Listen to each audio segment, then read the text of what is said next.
your wings and fly. It doesn't hurt to try. If you're gonna dream, dream big.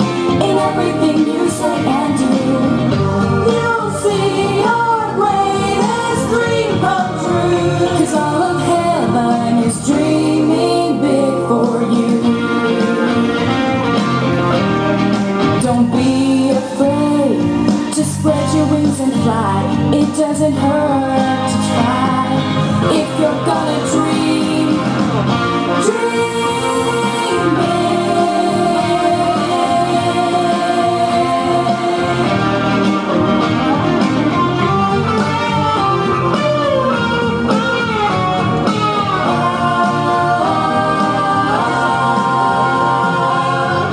Dream big. It's the Lord's design for you to dream big. In everything you say and do, you'll see your greatest dream come true. 'Cause all of heaven is dreaming big for you. Dream big. Dream big. Heaven's dreaming big for you. Dream big. Dream big. Your greatest dreams come true.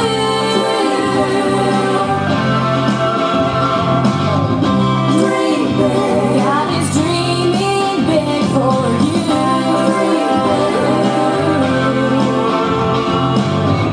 Dream big. Dream big.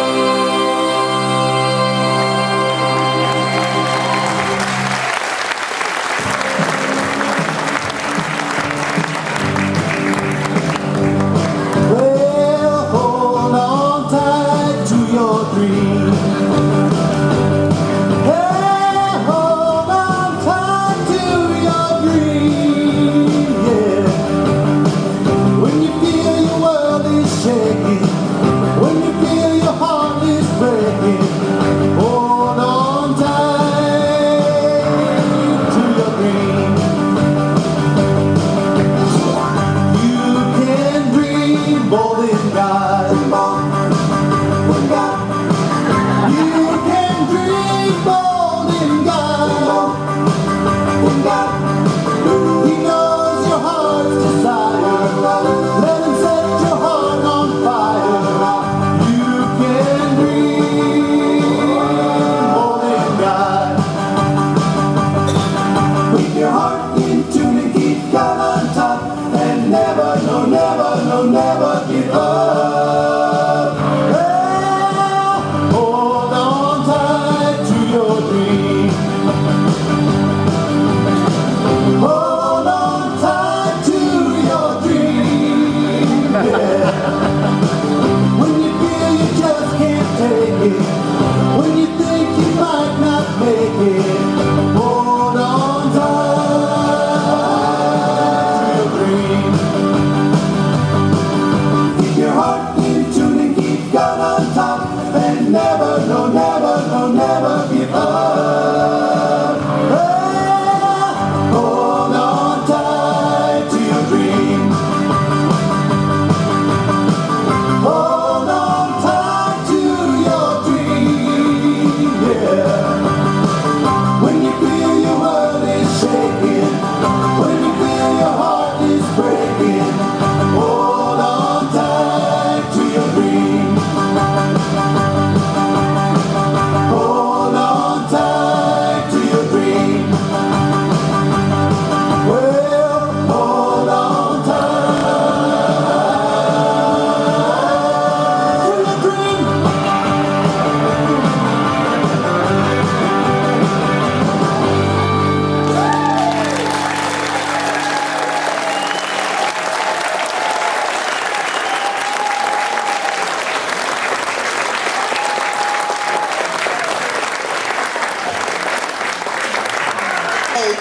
So that is our fabulous Puppet Zone, and ably directed by Val Oliver, and hello.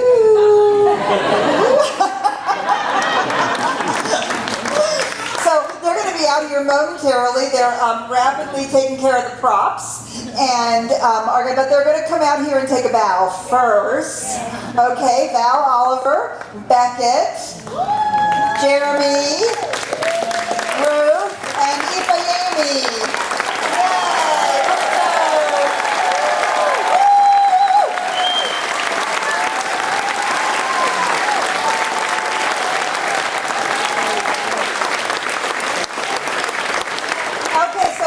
Breaking the stage down, you too can be a puppeteer. You just need to see Val Oliver. And I'm certain that Andrew Tinker has some, oh, you can't leave now, Andrew Tinker, has some stage removing music. I'm certain you have some stage removing music. You ready for it? Yeah, ready.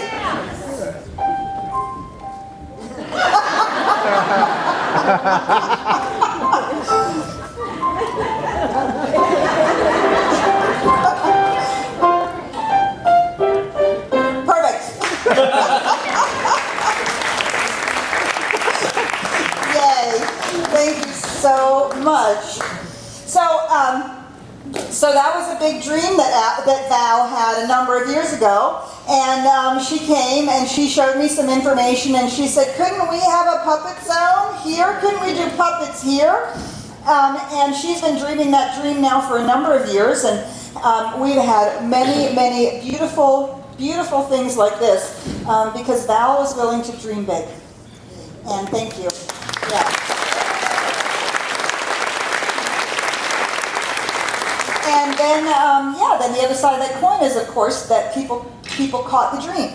People caught the dream and said, "I've always wanted to be a puppeteer," and what an amazing thing that is. So that's our topic today: dream big. And I want to start with coming out of our book for the month. This has been our companion book, The Intuitive Way, by Penny Pierce.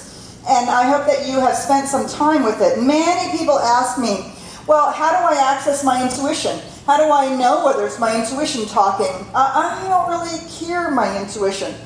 All of these things, she has amazing, very practical ways in which to access it and explore it, and all kinds of exercises that you can do. So if you haven't had a chance to spend some time with this book, I highly recommend it. I know Veronica's been using it in the Wednesday series to keep going a little bit deeper with it. And I want to begin with her chapter on imagination and dreams. Imagination and dreams. And so she writes this: imagination is your ally. People often ask me if they can trust their imagination or their intuition. They assume that there is some kind of a possibly evil twin lurking beneath the surface, bent on sabotaging the good twin out here on the outside. It's as though imagination is an insidious force which, given even the slightest foothold, will trick your logical mind into losing control and acting foolishly. How many of you have had a little intuitive moment, had a little big imagination, and that part of you went, "Are you kidding me? You really can't be serious. Ha ha, you think you're going to do that?" And our logical mind, can think that if we follow this path, this big dream, that we're going to follow it right off the edge. But she says this: I remind them that the logical mind would have nothing to do but repeat itself ad infinitum if it weren't for the creativity and genius of imagination. Life would have no juice or zest. Imagination fulfills a bridging function in your mind by helping to link your intuitive self with your cognitive self. Your imagination forms the bridge. It is the link. She says this: imagination determines the quality of our lives, since what we can imagine is as far as we'll let ourselves go. Well, I just can't imagine that. How many of us have said that? Oh, I just can't imagine that. And you know what the universe says back to us? You're right. You can't. You can't imagine it. And if you can't imagine it, you can't grow into it. You can't occupy the space. You can't grow yourself to move into that larger place. So it begins by imagining. We rarely pursue something, she says, unless we can imagine it first and get a felt sense of how it might unfold. A felt sense, a vivid experience. It could be a picture, it could be a feeling, it could be a something in our being that has a felt sense of how it might unfold. Vivid imagination with its rich sensory input. Notice she doesn't say visual input. That might be part of it. It might be something we visualize, but imagination is much more than that. With its rich visual input, which sensory input, an endless variety of emotional tones makes ideas more real for us and thus realizable.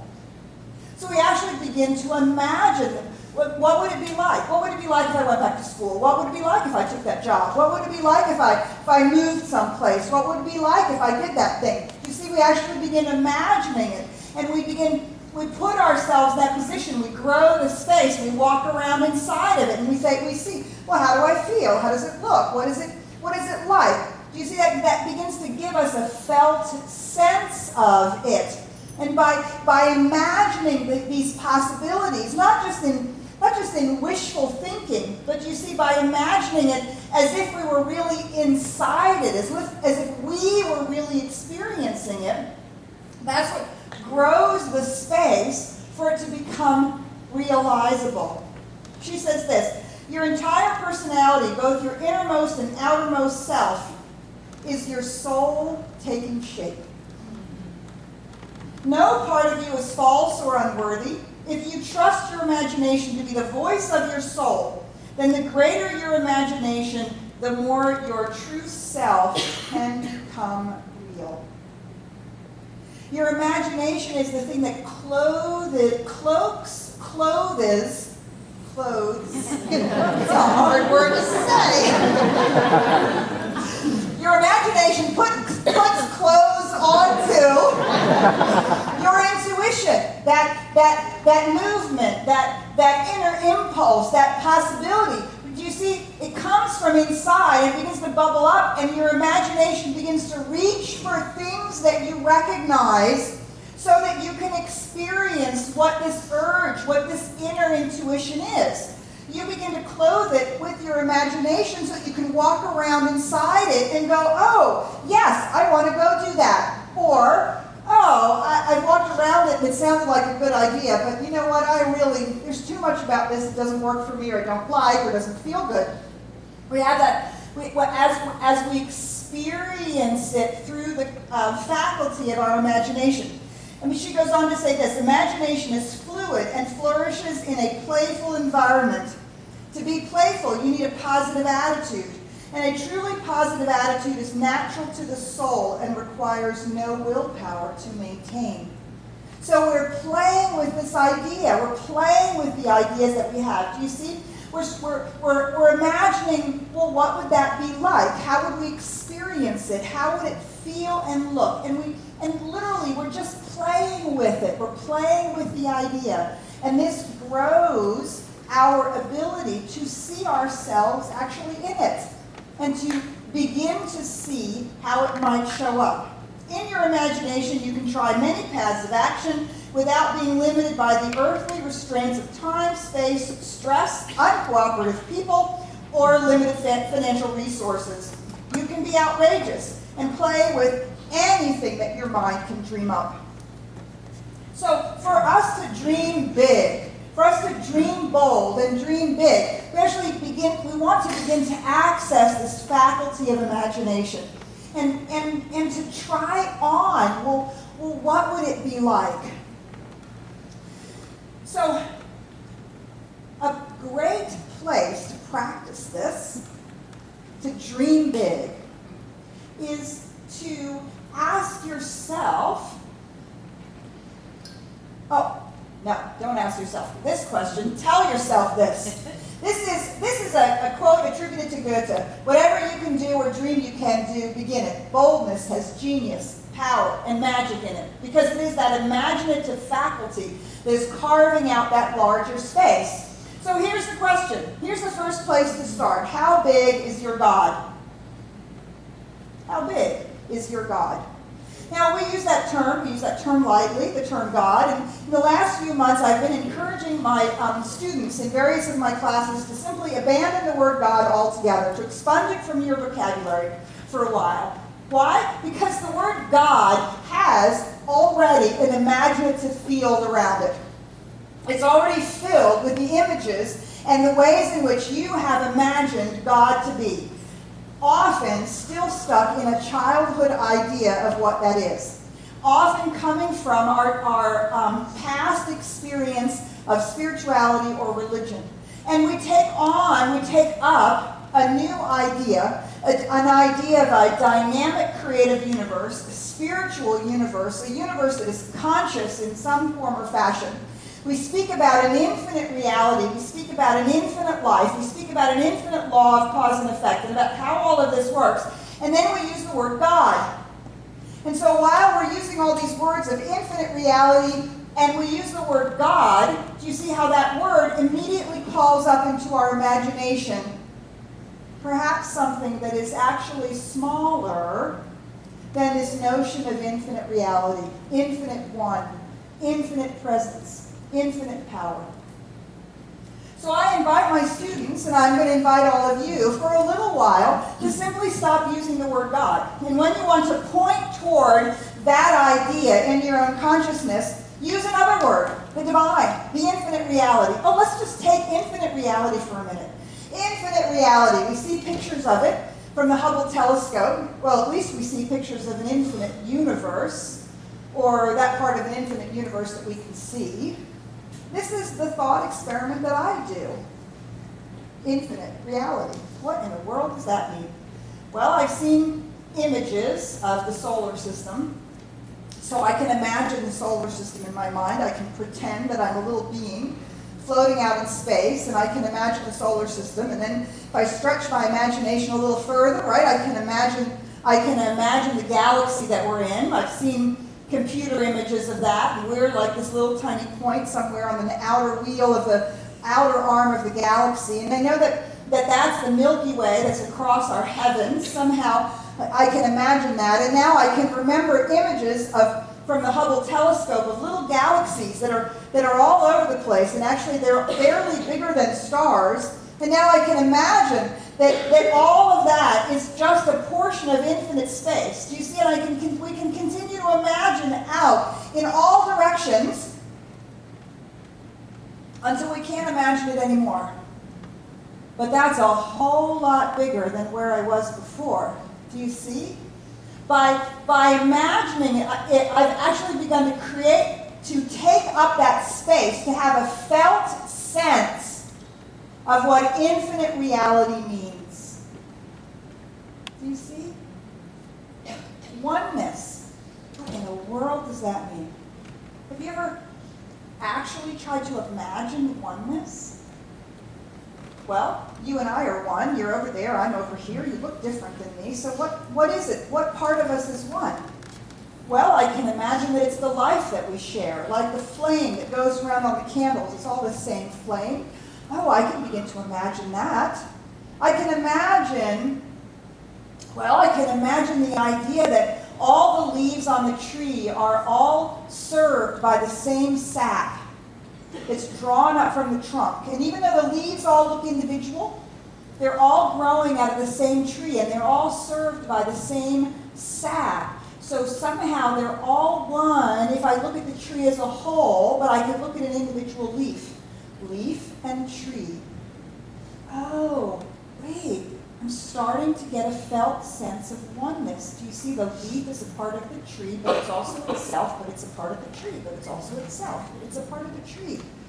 And do you see, I'm being completely serious by imagining what is the relationship?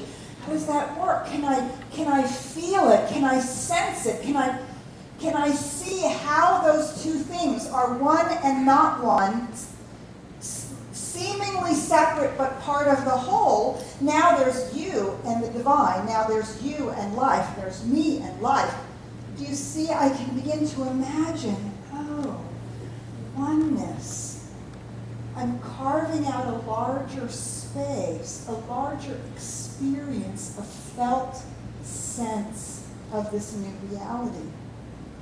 And do you see how it begins to push us out of the smaller ideas that we might have? If we begin to imagine that the impulse of life is love, how do we find images that help us see that? How do we begin to experience into that? The impulse of life is love. What are all the ways that I can see that? How do I see that that's showing up physically? Oh, when have I experienced it? Do you see we carve out a larger space? And so our faculty of imagination is the thing that allows us to dream bigger, to have a bigger idea of the divine, to have a bigger idea of this thing we call God. And we begin to carve out that space. And when we have that felt sense of it, it becomes real to us. And we begin to realize it. As Penny Pierce says, it becomes real to us, and we begin to be able to realize it. And so if you feel as though you're challenged with this idea of God or the divine or infinite reality or spiritual universe or the fact that we're one with it, you see, we have to move out of the words of it, and we have to begin to imagine what is that like, and to begin to dream the bigger dream. And then we move into that bigger experience of the divine and that bigger experience of ourselves and that greatness to which we are called, the very expression of our own lives. Dream big. Dream as big as you can imagine, because it is in that process that we begin to make the dreaming real. Dream big.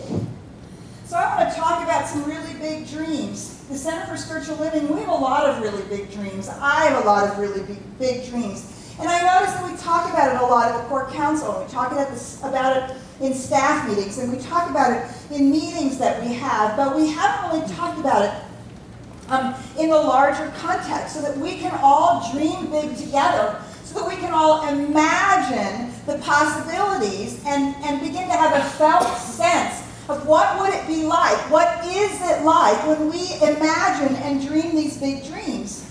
So a couple of weeks ago, as you may recall, I talked about Spiritual Living Radio Network. We've now been approved as a focus ministry, and so Angie and I have started this Spiritual Living Radio Network, 24/7 internet presence of science of mind and new thought music, to be globally disseminating the message of a powerful, positive, practical spirituality, of conscious living, of sustainable and conscious business and environment, parenting, family, all of that, all of the things that you're used to finding right here, you'll be able to find by pushing the play button on your PC or your tablet or your smartphone, wherever you happen to be. That, my friends, is a very big dream. And when Angie and I began imagining it, we kept imagining, well, how does that look? How can we do that? What is the expression of that dream? And the expression of that dream is joining in with Centers for Spiritual Living and touching 100 million lives.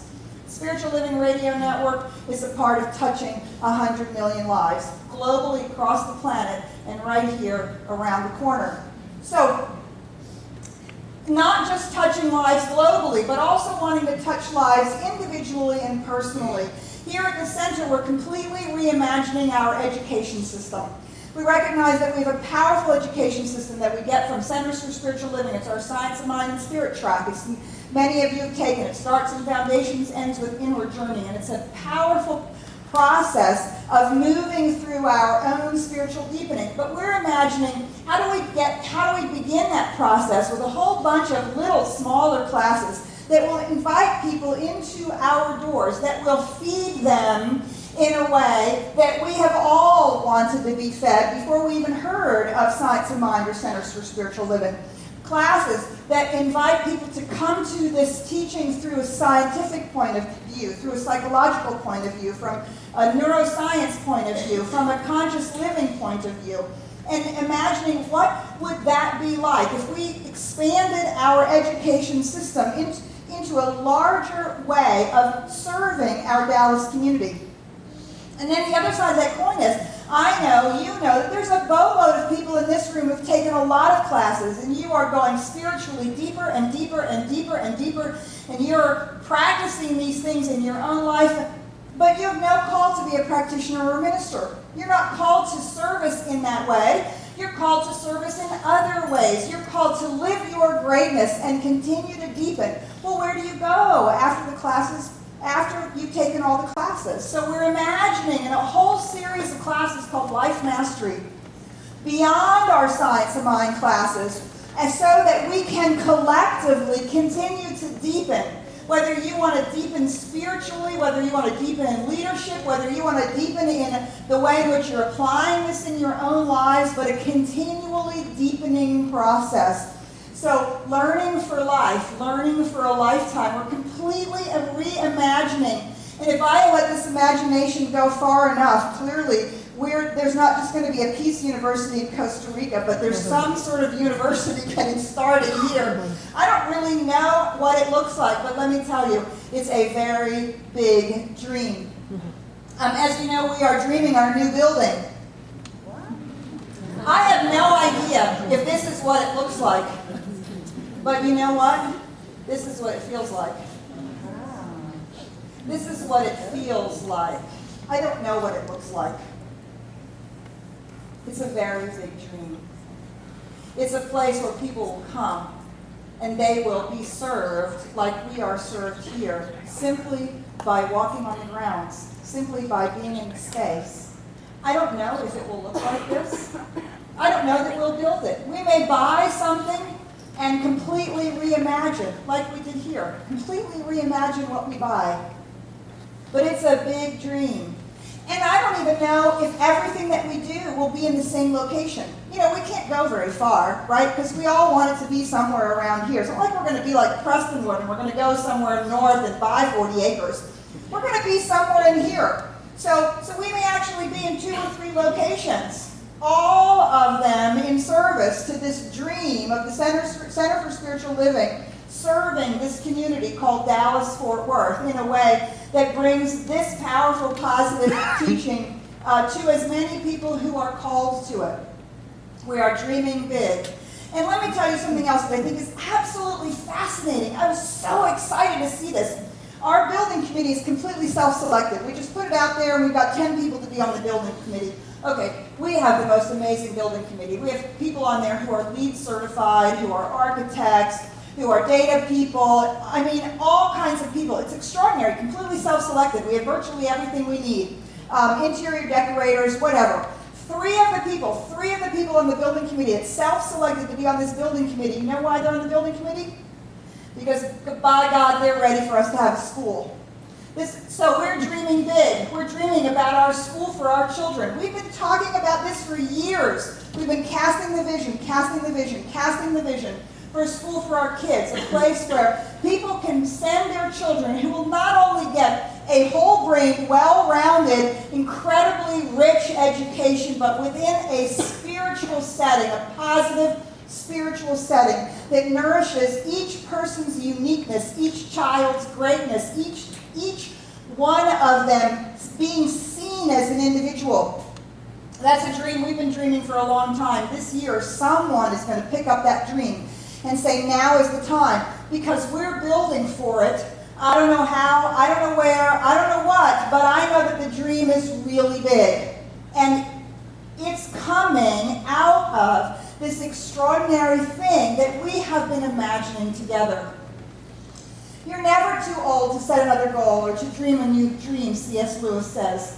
You're never too young. You're never too uneducated, too educated, too this, too that. We're never too something to dream big. All we have to do is imagine it. Imagine the possibility. Imagine what it would feel like, what it would seem like, what it would do, and to begin to stretch that space open.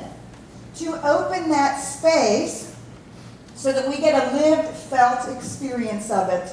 This is my dream. This is our dream for the Centers for Spiritual Living here in Dallas and what we're up to. And it's a huge dream. Like all of our dreams, the possibilities are enormous. Now, I will not pretend to say that our dreams don't cost money and they don't require a lot of effort. You bet they do. They require us to then fill that dream with our willingness to do the work, to show up, to be a part of it, and to bring it into fruition. Every one of us carries a piece of this dream here at the Center for Spiritual Living. More importantly, every one of us carries a dream for our own lives, a dream for our own greatness, a dream for our own contribution. And it is as big as we can imagine. So I want to read to you from today, from our annual theme book, the Joyous Living Journal. This is Today, Dream Big. When President Kennedy declared that the U.S. would land a man on the moon within the next decade, he had no idea how that was going to happen. What he knew is that unless we are willing to dream big, we will never become the greatness we are meant to be. Along the way to achieving that dream, so many amazing things were created and invented that our lives were completely altered because of that dream. You have big dreams too.